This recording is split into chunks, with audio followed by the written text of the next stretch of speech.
ஆண்டவர் சொல்றாரு, நீ மனிதர்களை நம்புவதை பார்க்கணும், கர்த்தர் மேல் நம்பிக்கையா இருப்பது நல்லோம், கர்த்தர் மேல் பரிசுத்தமா இருப்பது நல்லோம். இன்னைக்கு நீங்க ஒரு வேலை மனுஷரையோ குடும்பத்தையோ சொந்தங்களையோ ஒரு வேலை வர வேண்டிய பணங்களையோ ஆசீர்வாதங்களோ அதை நம்பி கொண்டிருந்தா இன்னைக்கு ஆண்டவர்கிட்ட சொல்லுங்க, ஆண்டவரே இல்லப்பா, நான் உங்களை மாத்திரம் தான் நம்பி இருக்கேன். அல்லேலூயா.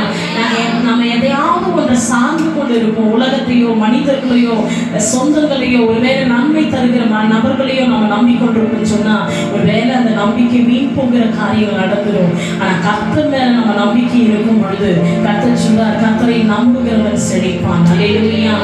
ஆண்டவர் சமூகத்தில் சொல்லுங்க, நான் உங்களை மாத்திரம் தான் நம்புறேன். எல்லாரும் என்ன சொல்லணும்?